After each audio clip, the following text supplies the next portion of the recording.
самые замечательные, теплые, светлые впечатления. Гости этого года самые хорошие. Очень приятно. Ребенок занимался. Мы сами, в общем-то, были все заняты этим праздником. Так что спасибо вам большое, и будем все время вас вызывать к нам на Новый год.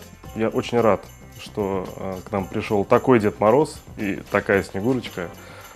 Хочется поздравить команду хороших, настоящих профессионалов, которые подарили праздник не только моей дочке, но и нам всем. Удачи вам в новом 2014 году.